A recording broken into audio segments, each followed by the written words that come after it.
Não é tarde nem é cedo para conhecermos o David Amorim.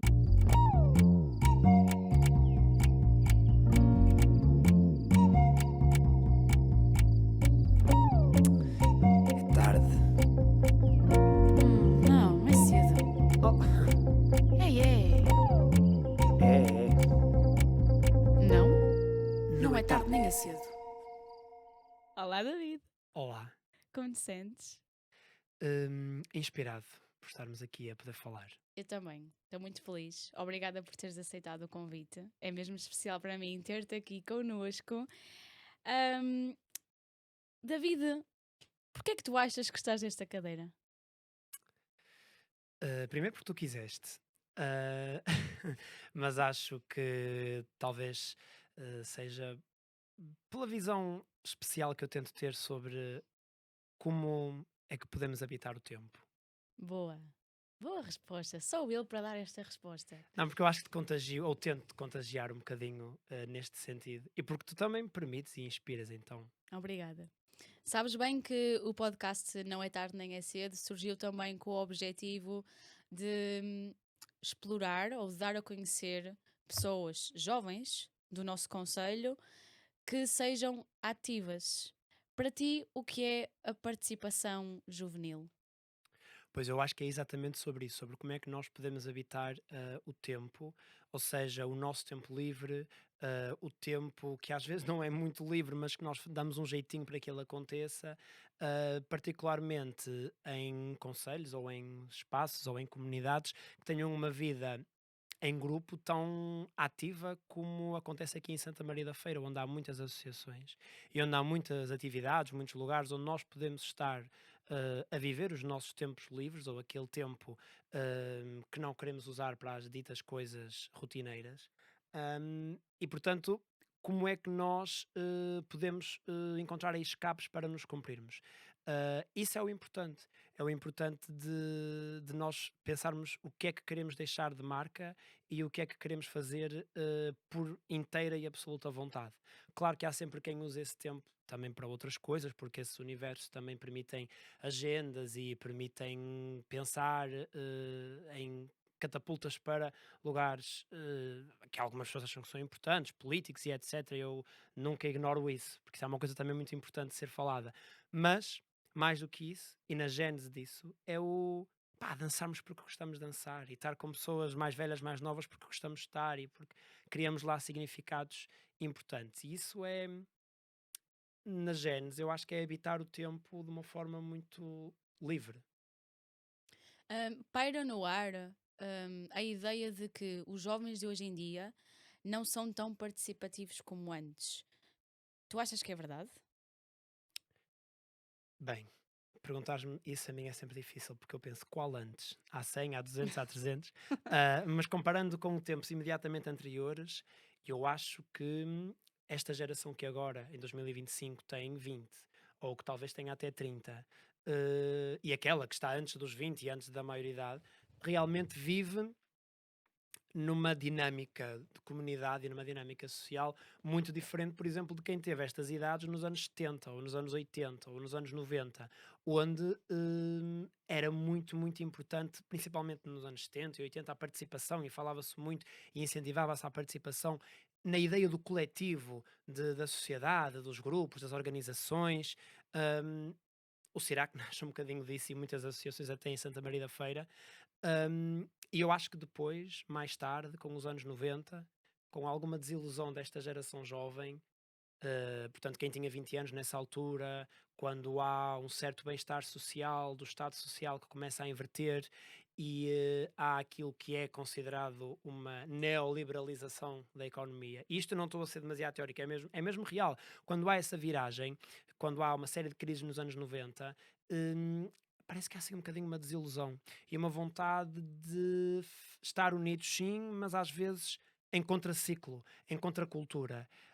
Hum, claro que nós temos ainda hoje uma geração jovem sempre muito participativa, sempre muito irreverente, mas, por um lado, não há tanto o incentivo à reunião para a comunidade e, por outro, também já não há tanta vontade de combater o que está mal, porque somos muito facilmente adormecidos pelo algoritmo e pelas redes sociais. Porque eu acho que há quem faça, nós estamos a fazer, nós Sim, conhecemos quem faça, mas há uma esmagadora maioria que, sem fazer nenhum esforço ativo, nunca chega a nada disto, percebes? Porque eu acho que quem está a combater ou quem está a querer fazer diferente, mesmo aquelas pessoas que estão dentro de sistemas muito partidários, dentro da política do status quo, acabam sempre por também ir tentar lá parar, ou porque têm um contexto familiar que já é muito propício para isso e estão a seguir as pisadas dos pais ou assim, ou exemplos muito próximos, mas vão sempre tentar. Quem não tenta, quem não está muito a procurar, fica muito facilmente adormecido, eu acho. Pelo algoritmo e pelas redes sociais e pela. Já nem é só as redes sociais, é toda a bolha ah, online, que eu acho que hoje em dia se resume na palavra algoritmo. Quer dizer, isto certo. entrou no nosso léxico de uma maneira. Só um pormenor. No outro dia estava a passar os olhos por um livro do professor António Damasio, um neurocirurgião português muito reputado, que eu nunca li nada dele de fia para via, portanto, para saber comentar as teorias dele, mas ele fala sobre inteligência natural e emocional. Eu já tinha visto algumas partes de coisas que ele escreveu, e eu não sei se ele já fala de inteligência natural há muito tempo. Mas às tantas, eu dei por mim a ler aquelas páginas que eu abri à toa na livraria, ele falava de inteligência natural. E eu imediatamente pensei na outra inteligência, a inteligência artificial. Uhum. Pá, eu acho que há 15 anos, a não ser que tu fosses alguém da área da tecnologia que estava já a querer descobrir este novo mundo que estava a abrir-se, quando se falava em inteligência, era a inteligência humana, ponto. E se calhar, de forma muito arrogante, para com a inteligência da própria natureza, atenção. Sim. Também é outra coisa que nós agora podemos pensar. Mas esta coisa do artificial, do algoritmo, acho que adormece. Sim, também tenho essa sensação. Mas eu estou sempre a citar este estudo. A Gulbenkian fez um estudo, eu penso que foi em 2019, não tenho a certeza, não foi há muito tempo, e eles contrariaram este preconceito que eu tinha sobre a participação juvenil. E no estudo comprova-se de que, na verdade, hoje em dia, os jovens participam mais, mas de forma informal, não tão política. Um, Como tu disseste, não tanto a participação cívica tradicional status quo, mas mais informalmente. Apesar de não parecer. Pois, porque o que é que eu acho? Eu acho que muitos jovens participam muito em alguns grupos, mas que também os próprios grupos, eu estou a falar de associativismo local ou Uhum. até dinâmicas do chamado hobby, hum, desvirtuam um bocadinho, estão um bocadinho desvirtuados daquilo que se calhar foram nos anos 80, 90 ou antes, que é, parece que lhes falta um bocadinho o propósito às vezes. Eu vejo muito isso. Há muito associativismo em Santa Maria da Feira. Eu já dei uns saltinhos em vários grupos e a verdade é que em todos, primeiro começa-se por dizer falta jovens. Depois eu vejo jovens e digo, então faltam jovens. E o que falta é aquele propósito que faz com que um ano se faça um projeto e no ano a seguir se faça outro. E não se esteja 50 anos a fazer o mesmo festival, o mesmo encontro, o mesmo tipo de ensaio. Porque às tantas isso também pode ser adormecimento. Não é por tu estares a tocar num grupo informal de jazz de uma banda, ou não é por tu estares a dançar quatro modas num rancho, que tu estás propriamente imbuído do espírito de estar a dançar. Não é? Há muita gente. Eu já andei num grupo de folclore durante muitos anos e há algumas pessoas que dançaram e dançam durante 10, 15, 20 anos sem nunca parar para pensar em que contexto é que as pessoas de há 80 anos dançavam aquelas modas. Era um contexto de extrema pobreza, porque é que usavam tanta roupa, porque é que usavam roupa de certas formas, não é? Porque é que às vezes se apanhava a saia. Tudo isso tem um contexto de vivência, de trabalho, de grande sofrimento, assim como quem usaria o trajo chamado muito rico era de um contexto de extremo privilégio. Isto não é no sentido das pessoas serem todas muito politizadas, mas é no sentido de estarem conscientes ali, sabes? Terem um propósito de porque é que estão a fazer aquilo e não o fazerem um bocadinho por fazer, por ocupação só. Que é, eu acho, a certa altura, aquilo que o algoritmo nos dá. É fazer sem propósito, fazer só por fazer, estar ali só Sem reflexão profunda. entretidos. É. É muito mais fácil se eu tiver que estar às 3 da tarde num sítio e estiver, sem saber propriamente porquê, para quê, estou lá, pronto. Hum, e eu acho isso, acho que se calhar sim, participam em termos estatísticos, são mais, Uhum. mas como é que participam? Bota a fazer um estudo sobre isso. Eu acho que devíamos, em Santa Maria da Feira, fica ao desafio, em Santa Maria da Feira particularmente, que há tanto associativismo e há tanto associativismo antigo, mas já há tanto associativismo que se calhar faz a mesma. Não é à toa que nós andamos por aí e vemos 48º Festival de Folclore, 95º Encontro das Tunas. Eu acho isso maravilhoso, porque fazer durante muito tempo também é muito importante. E conseguir-se manter um festival em tempo de crise, em tempo de muito dinheiro, em tempo de pandemia, em Uhum. tempo. É ótimo que as coisas possam ter uma grande duração, mas isso não significa que elas tenham que ser sempre feitas da mesma forma. Ahm, ou pelo menos que dure muito tempo, mas que nunca nos esqueçamos do propósito, por exemplo, dos primeiros. Sim. Tocaste num ponto, respondeste à pergunta sem eu ter-te feito, mas gostava de voltar, que é a questão do rancho folclórico. Creio que há um certo preconceito das camadas mais jovens em relação ao que é o folclore. Porquê é que tu achas que é interessante um jovem ou um adulto participar num rancho?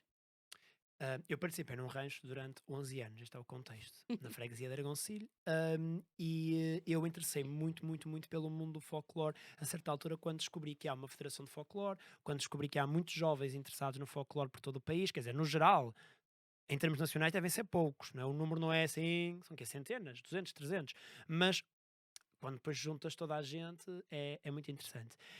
E quando tu percebes que há muito quem estude o traje, o pormenor do traje, o pormenor das cantigas, o pormenor dos usos no trabalho, do saber fazer, de uma certa sabedoria popular. Agora, porque é que eu acho que é interessante um jovem interessar-se pelo folclore? Ou porque é que o folclore pode ser interessante e estimulante?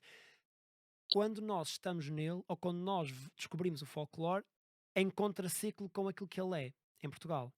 Eu não acho que o folclore como é em Portugal ou como está é atrativo para um jovem ou até faça sentido hoje. Eu acho que ele está completamente agarrado à, à, à estética que o Estado Novo quis alimentar e a um embrutecimento que aconteceu nos anos a seguir, 70, 80, 90, e que não ajudou em nada.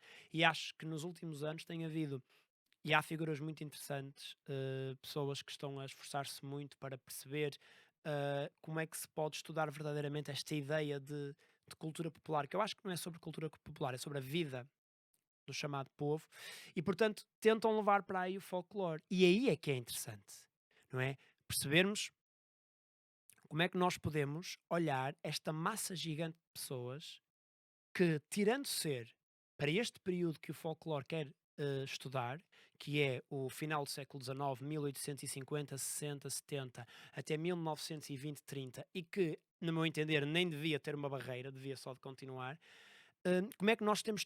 Como é que nós podemos olhar para esta massa popular e como é que nós podemos aproveitar tanto que sabemos sobre eles, sobre ela, sobre a massa? Porquê? Porque para trás é muito complicado, é muito mais um exercício historiográfico. E é muito mais difícil ainda podermos praticar algumas manifestações culturais ou até alguns hábitos culturais. E podemos, dessa geração ainda. E porquê é que podemos? Não é porque o folclore é uma coisa fofinha, nem porque há quem o faça. É porque ainda está muito presente na nossa cultura portuguesa. Se calhar num sentido negativo. Porque durante o tempo do Estado Novo fomos muito fechados à grande revolução cultural dos anos 60 de França e de outros países, e portanto há aqui uma manutenção de práticas que se calhar se tivéssemos deixado de contaminar pelo maio de 68 e por outros processos, tinha, tinha-se mudado. Mas pronto, já que aconteceu assim, aproveitar isso, porque as pessoas vão ver um espetáculo de folclore e veem quase sempre aqueles grupos muito estilizados, que são as senhoras cheias de ouro e os senhores todos muito apraltados. Então realmente não encontram nada de comum. Mas se vissem um grupo que se preocupa em dar espaço para a vivência popular, iam encontrar muitas coisas que estão no nosso dia a dia, nos ditados que nós dizemos do não é tarde nem é cedo, do em casa de Ferreiro espeto de pau, ou filho de peixe sabe nadar, essas coisas, isso está de alguma maneira lá vertido em algumas cantigas, em algumas estratégias de apanhar a roupa. E depois porque o folclore é, acima de tudo, a vida humana. Não é só dançar e cantar, como, como muitos grupos fazem e param ali. É saber os ciclos da natureza, é perceber que se faz a desfolhada numa altura, que se malha noutra, que se canta ao luar noutra. Isso é muito, muito interessante de olhar, e eu acho que nós também precisamos urgentemente de olhar mais para a natureza, e está ali muito conhecimento que ainda nos pode ser útil. Não é tarde nem é cedo para voltar a ouvir isso. E depois, para terminar, uma coisa muito rica é nós estamos a voltar a interessar-nos por isso. Quer dizer, esta ideia do turismo rural, de ir às aldeias, quer dizer, em Vila Nova de Gaia, em Santa Maria da Feira, também se deitava abaixo um pinheiro para fazer coisas no Natal relacionadas com a madeira, como se faz agora nas aldeias que nós vamos lá ver porque é maravilhoso. Isso também se fazia-se por todo o país. E eu acho que o prestar atenção ao folclore pode nos ajudar a ir por aí. Mas não ao folclore como ele está. É como algumas pessoas estão a tentar levá-lo para. Só dando um input, que é, e no outro dia, ontem, estava a falar com o Zé sobre o que é que eu te ia perguntar. E o que é que eu pensei? O rancho também é mágico, de certa forma, porque estamos a dançar o que os nossos avós, bisavós, pais dançavam, a cantar o que eles cantavam, a tocar o que eles tocavam, e é essa magia de poder voltar atrás e fazer aquilo que os nossos familiares faziam. E isso também tem uma certa magia. Hum, é o poder da arte, transportar-nos para outros lugares que não é este lugar exato. É uma forma muito bonita de habitar o tempo. Estou agora a lembrar da Exatamente. frase que disse há bocado, porque estamos a habitar o tempo de uma outra maneira. E a mim sempre me comoveu muito estar a dançar ou a cantar e depois ver registros ou ver comentários ou até ter conversas com pessoas mais velhas que associavam imediatamente o que estávamos ali a fazer a um outro tempo completamente diferente. Então a certa altura parece mesmo uma viagem no tempo que até se faz sem querer. Ok, agora fazendo uma pergunta, mas relacionada também com as questões do rancho. Tu és formada em História, estás agora a fazer o teu belíssimo mestrado. Porquê é que escolheste História? Hum, Isso é muito engraçado porque a pergunta em si é engraçada, porque me obriga a refletir sobre todo o meu processo de escolha, que eu acho que tenho a sorte de ter passado pelo processo de escolha sempre de forma um bocado inocente, sem conhecimento total, das várias opções que tinha. Durante muito tempo na minha vida, eu pensava que já estava atrasado, ou que já não tinha oportunidade para mudar caso quisesse, e que não me tinham dado liberdade para eu escolher com toda a amostra que estava à minha frente. E de facto eu acho que isso aconteceu. Eu ponderei muitas vezes em seguir formação artística na área da representação e em minha casa nunca ninguém me disse que não, mas também nunca ninguém procurou perceber quais eram as opções, uma vez que era muito mais imediato apresentar humanidades, um curso científico humanístico e história, como as opções, porque era algo que eu gostava, mas ao mesmo tempo, hum, se calhar por características minhas ou porque a vida assim foi, não sei, o ter escolhido neste contexto de sim, escolhe o que tu quiseres, mas anda mais para este lado, fez também com que eu sempre mantivesse uma vontade de pensar assim: ok, não é tarde nem é cedo. Se eu quiser ir fazer teatro mais profissional, onde é que eu posso encontrar? Ou seja, permitiu-me ter uma visão mais repartida das coisas e desdramatizá-las e entender que não é por escolher história que eu tenho absolutamente que fazer uma só coisa. Também porque a formação nas ciências sociais e humanas leva-nos a isso, não é como em alguns casos em que tens uma formação que já está completamente virada para uma profissão. E eu acho que não estava consciente de todas estas coisas quando fiz a escolha, mas isso trouxe muita liberdade. Então tu perguntas, mas porquê é que escolheste? Tu estavas consciente de quê? Não sei bem. Acho que simplesmente ao longo do meu percurso do ensino secundário eh, tive uma professora de História, a professora Lourdes, um grande beijinho para ela, que me levou a perceber que adorava História. E então, para mim, foi, porque depois era muito bom aluno na história, é esta pressão que nos colocam de que temos que seguir aquilo que somos matematicamente bons, portanto, que é o 19, que é o 20, que é o. Então eu segui. E foi isso na altura que pesou na minha, que principalmente pesou na minha decisão. Mas agora, olhando para trás, e é aqui que está a resposta que eu te quero dar, eu escolhi história porque era, era o caminho que me permitia ver o mundo de uma maneira que me apaixonava. E eu só percebi isso depois. Esta ideia de olhar ao passado, de ter que parar para perceber as pessoas, de ter que parar para perceber motivos, questões, tentar olhar sem poder propriamente julgar, porque claro que julgamos, a história julga, mas és confrontado com o ato de escolher para onde é que julgas, ou então és confrontado com o que te faz julgar, ou mais à esquerda ou mais à direita, não é? Não é um julgamento tão encriptado. Às vezes é, não estamos a perceber que estamos a julgar, mas então não estamos a fazer bem a ciência histórica. Eh, e foi isso.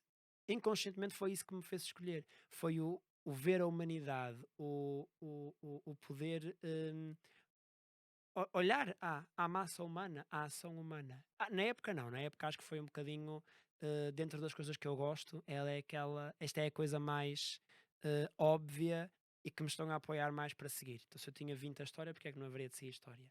E eu gosto muito também de me lembrar disto, que é para não romantizar o outro lado, porque isto também foi complicado. E às vezes ainda é pensar, porque será que estou bem neste caminho? Ah, mas depois, claro, a questão da olhar a massa humana ao longo do tempo apaixona-me mesmo muito. Nós vivemos um momento crítico, porque muitas pessoas assumem verdades absolutas sem conhecer os factos. De que forma é que tu achas que um olhar crítico para a disciplina de história, e isto pensando também nos eventuais jovens que nos possam estar a ouvir, porque é que a história é importante? O que é que a história nos ensina que é importante? Eu achei durante algum tempo que a resposta a essa pergunta era sobre observar o passado. Ou seja, nós precisamos da história para lembrar-nos de que o regime nazi agrupou milhares de pessoas dentro de uma sala e matou-as indiscriminadamente, e que o regime português salazarista, protofascista, fascista, fez quase idêntico em Lisboa, na Mitra e noutros lugares, nunca esquecer. Mas hoje eu acho que é importante nós prestarmos atenção ao conhecimento com espessura temporal, ao conhecimento que vem de várias gerações. Eu acho que neste momento o principal contributo que a história dá enquanto ciência, mais do que nos lembrar do que foi o Holocausto, ou mais do que nos lembrar do que foram os processos de escravatura, antes disso, e isto só prova o quão minados estamos por uma forma de conhecimento rápida, instantânea, superficial, que é, antes disso tudo, primeiro a história ajuda-nos a perceber que o conhecimento, claro que pode ser momentâneo, claro que pode ser da experiência de agora, mas há um conhecimento geracional, um conhecimento profundo, um conhecimento que não parte da nossa vontade, da minha cabeça vazia, que nunca está vazia, como é óbvio, mas que eu de repente disse assim: eu quero estudar o processo de escravatura portuguesa, da escravatura que Portugal fez, porque eu acho que nós não fomos assim tão maus, então é a partir disto que. Não.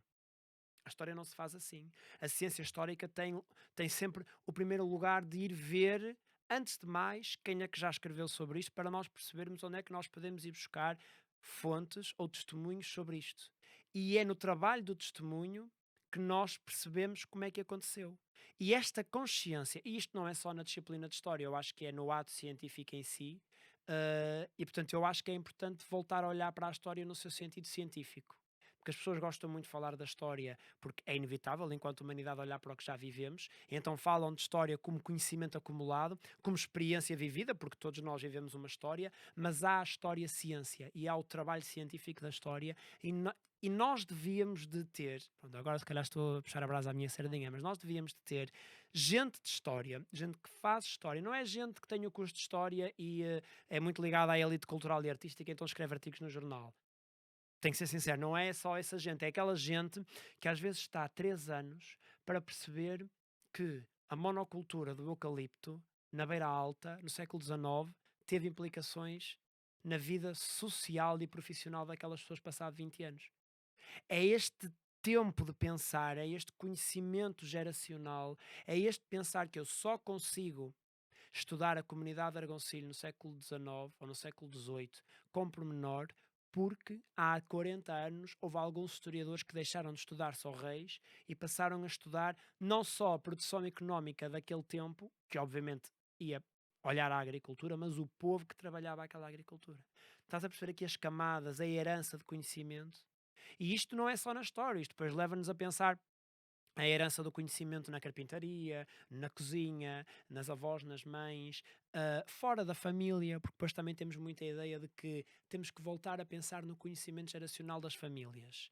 E depois isso é duro, porque nós também vivemos num tempo de grande libertação do padrão familiar, porque o padrão familiar é muitas vezes tóxico, não é? Engole muita coisa. E o que nós aprendemos com amigos, o que nós aprendemos com desconhecidos, tudo isso que é o acumular do conhecimento, que não vem de quê? De um clique. Que não vem de quê? Deste hábito de tenho uma dúvida, vou perguntar a uma máquina imediata que me vai responder. não é? Durante muito tempo nós aprendemos com as pessoas mais velhas e não é porque elas nos saibam explicar, é porque elas dizem assim: olha, faz assim.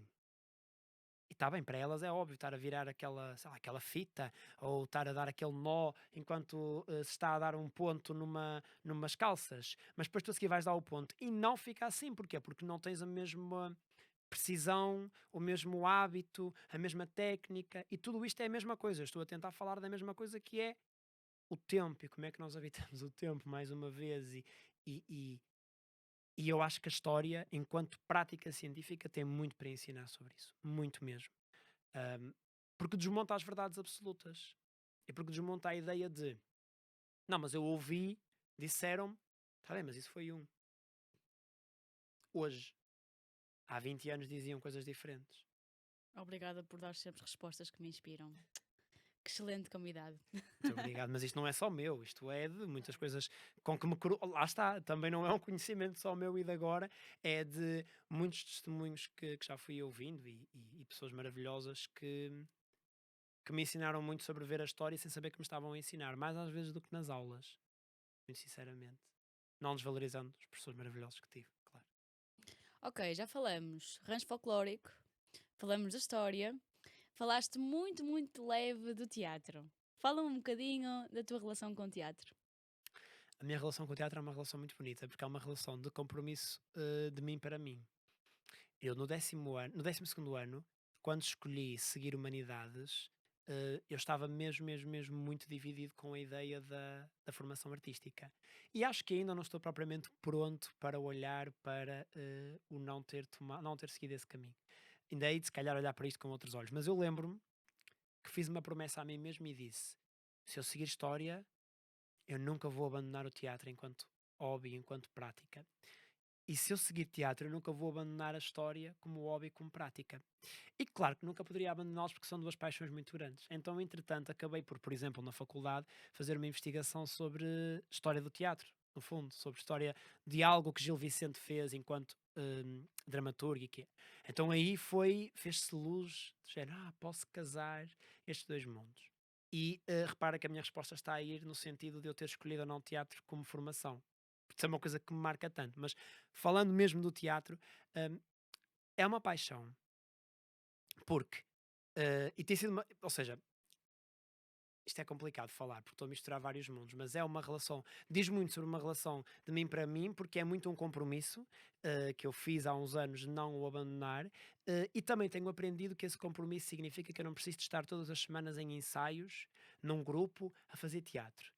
Eu conheci-te num ambiente maravilhoso, de um projeto de performance que tu fizeste, que me alimentou artisticamente e que não fiz nada desde aí, já lá vão quase 7 ou 8 meses, e estou muito bem com isso. Porque também tenho alimentado muito nos últimos anos o meu lado de espectador de teatro, de pessoa que lê teatro e não só aquela pessoa que está a fazer, porque às vezes também temos um bocadinho o medo de não estar a fazer.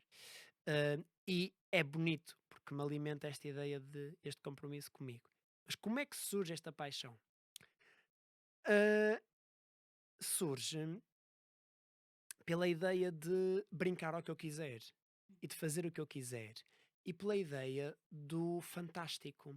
Há muita gente que tem a ligação com o fantástico em séries, em desenhos animados, ah, no que for. Eu tive-a com o teatro, mas não foi logo com a prática do teatro. Ahm, a minha mãe via muito a revista à portuguesa quando ela dava na televisão. E a revista à portuguesa é um grande mundo de fantasia, até muito criticado dentro do meio artístico, porque às vezes até parece demasiada fantasia e só assim uma coisa superficial. Mas é muito fantasia, porque tem as plumas, tem as danças, tem depois os quadros. E eu lembro-me de estar por casa, de ver aquilo e de adorar. E de ver a representação nas novelas e adorar. E adorei sempre depois fazer isso. Eu estava em casa e nós há bocado estávamos a falar sobre isto antes de gravar e usava a manta que a minha mãe tinha para cobrir o sofá, gigante, para fingir que era o traje do Cardeal Richelieu do D'Artacão. E depois, passados uns anos, descobri a figura histórica do Cardeal Richelieu quando estava a estudar, estou a dizer mal o apelido dele, mas enfim, quando estava a estudar a história e a figura que ele foi enquanto político, porque ele existiu efetivamente política em França. E é giro como esse mundo se casa. E eu adorava aquela coisa de Eu, para estar a fazer do Cardeal Richelieu, tenho que estar muito direito.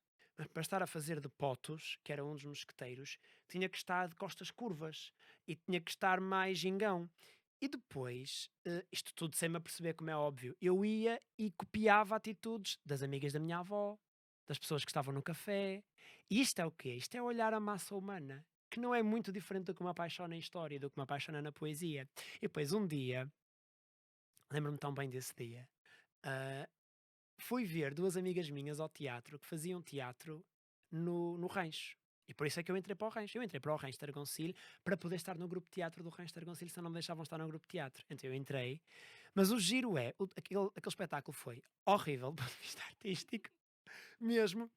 Mas eu nunca tinha ido ao teatro, a minha mãe nunca me tinha levado. Fomos a esse teatro amador, que não é um teatro amador como, por exemplo, o Teatro do Cirac. Era o Teatro Infanto-Juvenil do Rancho, que fazia uma festinha de Natal e que naquele ano literalmente copiaram uma revista à portuguesa. E puseram a canalha a fazer. E que eram pessoas que não tinham formação nenhuma, não tinham sensibilidade nenhuma e que só faziam aquilo. E eu lembro-me de ver e pensar assim: não, eu quero estar ali em cima, eu quero fazer isto. E foi a primeira vez na minha vida que eu saí do mundo eh, que não questionava, o mundo de casa, o mundo da escola, o mundo que estava só a viver e tomei uma decisão. Disse, mãe, eu quero. Não, mentira, eu já tinha tomado uma que foi quando uma destas minhas amigas andava no hip hop. E eu tinha ido para o hip hop, mas foi para ir copiar, para ter uma coisa fixe. Porque ela ia para a escola e fazia popping, sabes? Fazia aquele passo do hip hop de parecer que era um robô e eu também queria fazer aquilo. Mas foi um bocado por ir atrás. Nesse momento, não. Foi estar sentado na cadeira, ver aquela magia e dizer assim: eu quero ir. E fui. E foi maravilhoso. E foi maravilhoso também porque não tinha técnica nenhuma aquele grupo, era mesmo muito mal do ponto de vista da técnica, porque o teatro tem técnica, mas permitiu-me explorar muita paixão, permitiu-me explorar a ideia de fazer o bonequinho. Ahm, e claro que me criou a ideia de que és bom se fizeres as pessoas rir e se faz um bocadinho palhacinho. E foi nesse sentido primeiro que eu explorei o teatro. Mas depois, com o passar do tempo, fui puxando estas camadas todas que agora me permitem ver desta maneira, que é o teatro é sobre olhar a massa humana, é sobre, é sobre colocar as grandes questões. Não é por acaso que as primeiras manifestações de teatro que nós conhecemos são as grandes tragédias gregas. Lá pensava-se o mundo. Pensava-se a dimensão humana que se conhecia à época. Era sempre a ideia de, perante não era perante a economia, não era perante a política, era perante as grandes questões humanas, que são o amor, a traição, a fidelidade. O humano, ou a figura, pronto, poderia ser um Deus, mas a figura, aquela figura era colocada perante uma grande decisão ou um grande problema e havia a tragédia do destino, ou outra tragédia qualquer, como a tragédia da morte inevitável. E era esta a questão. Nem era tanto a fantasia em si, ou seja, aquele teatro não queria mostrar uma vida maravilhosa como as revistas à portuguesa mostram, ou como os grandes musicais de vamos fugir da vida difícil e vamos todos dançar e cantar. Não, era mesmo olhar para a grande tragédia da vida. Porquê?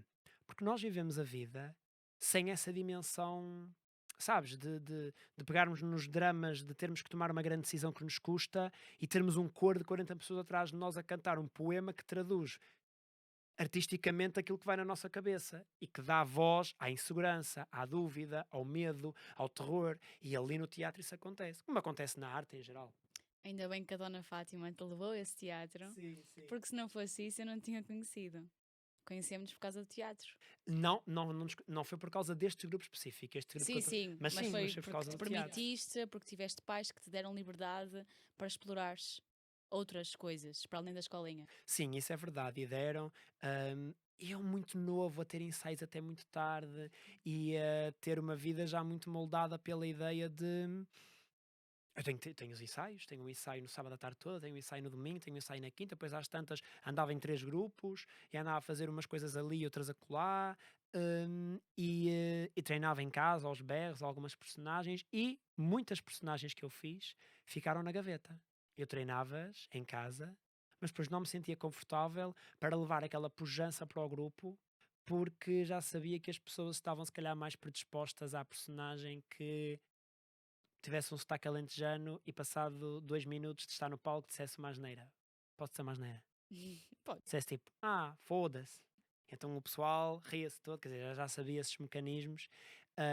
E isso também, não sei, é giro agora olhar para trás e pensar que se calhar vivi mais o teatro em casa a experimentar as personagens sem nunca as pôr no palco do que verdadeiramente no palco. E isso diz muito sobre, lá está, os grupos, o associativismo, como é que estes grupos criam arte ou como é que interpretam a arte para depois levar às pessoas. Há grupos de teatro estonteantes em Santa Maria da Feira, mas há muitos que têm esta dinâmica em que, pronto, não se valoriza a técnica, porque o teatro é muito mágico, mas também tem muita técnica. Não deixa de ser relevante o papel que esses teatros mais pequenos, mais locais, fazem. Porque é um espaço de experimentação Claro. que, se a pessoa quiser, depois aquilo pode ser um trampolim para algo maior. Ou Eu não. acho que é mais difícil ser. Eu conheço muito pouca gente que tenha estado nos grupos de teatro mai muito mais reduzidos no sentido da sua técnica, e que depois tenha tido a possibilidade de ver que havia, o caminho artístico profissional a seguir. E eu acho que se tivesse estado num grupo de teatro como a ACAL, ou como o grupo experimental do Orfeão da Feira, ou como até o grupo de teatro do Cirac, quando tinha essa idade, teria tido uma perspectiva diferente da carreira artística. Lá no Rancho isso não existia, no Teatro do Rancho. Hum, Porque era mesmo uma coisa para brincar. E aí é que aí eu acho que tem toda a legitimidade e que fazem muito bem às comunidades, serem lugares de brincadeira, ponto. Acho muito bem. Agora, também não quero ser nem demasiado puritano de dizer, ai, mas faz muito bem. Faz, mas ter outra visão também traria coisas bonitas. E também não quero ser demasiado agarrado à ideia de, não, tem que ser um grupo onde as pessoas sabem o que é colocar a voz, sabem usar o diafragma, sabem o que é interpretar um texto, sabem o que é. Não tem que ser.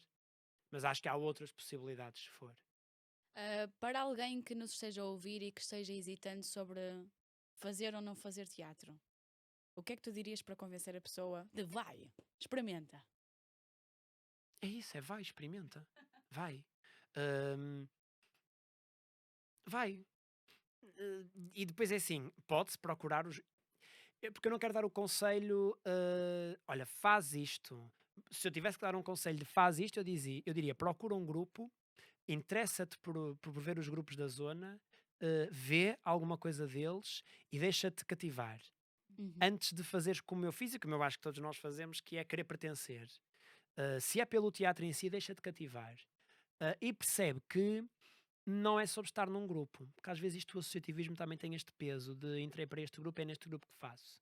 E vamos experimentar. E isso é muito bonito. E também dou um conselho muito, muito, muito importante, que é, desculpa, ah, se tiveres a oportunidade de fazer alguma formação com alguma pessoa que seja artista, ator, faz. A formação em teatro, aquela formação que não te dá um papel para ir para cima do palco, mas que puxa a postura, o questionar, a reflexão, é maravilhosa. Eu às vezes acho que mais vale fazer um meio ano de formação do que 3 anos de decorar papel, fazer no palco e vir embora. Se calhar é porque, pronto, já tive as duas coisas e posso escolher, mas eu já fiz uma formação de teatro durante um ano com a Contagiar, com a Ana Saltão, maravilhosa atriz e formadora, e foi transformador. Descobrir o teatro que, primeiro que chega a personagem, e primeiro que chega a fala, e primeiro que chega o texto, há muita água para correr. Hum, Foi muito, muito rico. Consigo compreender perfeitamente o que dizes, porque foi em Coimbra, quando entrei no TEUC, que é o grupo de teatro dos estudantes de Coimbra, e é um grupo amador, mas profissional também. Um amador que procura ser profissional, e tive a oportunidade de fazer um curso, e foi aí que eu Porque é sobre a percebi, técnica, não percebi é o que é o propriamente. teatro. Porque atenção, a profissionalização é, que também foi um pensamento que eu fiz quando achei que já estava atrasado para tudo, a profissionalização é muito mais sobre recibo verde das finanças e contrato do que sobre projetar a voz. Isso, a princípio, é técnica e é as ferramentas que se pode usar para fazer essa arte, não é? O teatro é essa junção de todas essas ferramentas hum, que são a voz, que é o palco, ou que é o espaço, que é, pronto, o que E o for. tipo de teatro, porque no teu que eu fiz clown, fiz butô, ou seja, experimentei outras áreas do teatro, porque o teatro é imenso. Claro, claro, claro. E que lá está, no teatrinho da escola, no qual também andei, não tens muitas vezes a oportunidade para explorar de forma tão Pois, e é ampla. sobre isso, e é aí que entra o meu lado que diz que é importante ir ver mais além, que é importante esses grupos também se questionarem muito, percebes? Porque o clown e o teatro do oprimido, ou o teatro que anda pelo meio do público, o que for, tem muito que se lhe diga. E às vezes fica muito reduzido. E não é tem muito que se lhe diga no sentido de só qualquer um é que pode fazer. É, podemos falar sobre muita coisa a partir disso. E é esse espaço que falta. Ok, infelizmente estamos a chegar ao fim e trago-te. Oh, Oh! passou tão Trago-te. rápido. Sim, passou mesmo. Falar com o David é maravilhoso. Falar Ahm, contigo é maravilhoso. Mas vá, desculpa, continua. Portanto, última pergunta. Hum, Não é tarde nem é cedo para fazer o quê, David? nada. Não é tarde nem é cedo para não fazer nada. E agora vamos desmontar isto tudo. Não é tarde nem é cedo. O fazer é um verbo tão pesado. Nós pomos tanto peso no fazer. E então não é tarde nem é cedo para nada. E se não houver a imposição de nada, surge tudo. A necessidade, a vontade. E é um bocadinho sobre isso. Não, há, não é tarde nem é cedo. E nós agora vamos pensar nas nossas questões. Alterações climáticas, democracia, hum, multiculturalismo, identidade. Mas depois esquecemos de uma coisa que eu digo muitas vezes, que é nós estamos mais próximos de Dom Afonso Henriques por fazermos as nossas necessidades e por rirmos e por chorarmos e por ficarmos irritados e por sermos intempestivos e mais perto de Camões e mais perto do Ari dos Santos e mais perto do António Variações e mais perto até da figura histórica que foi o homem, Jesus Cristo, que se intitulou Filho de Deus, do que por fazer as coisas do nosso momento. Então, há uma série de coisas que são transversais à humanidade que essas é que devem de estar no centro, ou dos lados, ou na posição que nós quisermos. Depois, a partir daí, se nós tivermos a coragem e a capacidade de, enquanto comunidade, mundo, estarmos nisso, envolvidos nisso, tudo surge.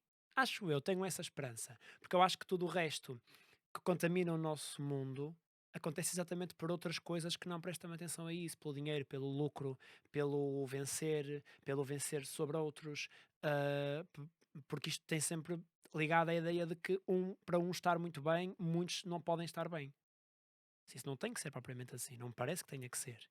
Ahm, e então, se nós pararmos de dizer que agora é preciso fazer mais dinheiro, mais lucro, menos lucro, e ficarmos focados na ideia de que há qualquer coisa transversal a tudo que está em nós e que nós devemos priorizar, e eu acho que isto a certa altura até pode ser um bocado espiritual, hum, acho que descobrimos muita coisa que, que vem sempre a tempo, porque isso vem sempre a tempo.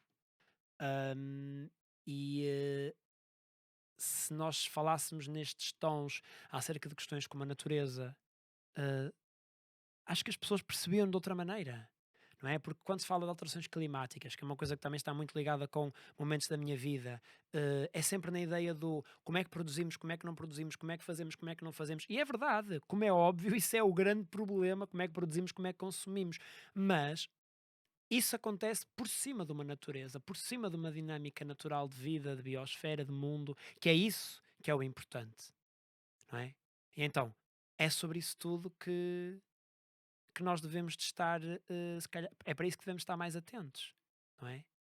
Quando nós falamos de que Adão e Eva são o grande mito fundador, ou outras figuras de outras mitologias e de outras religiões, e há sempre aquelas coisas muito simbólicas do fruto proibido que na Bíblia, segundo os teóricos, não é uma maçã, é uma coisa proibida que não se diz.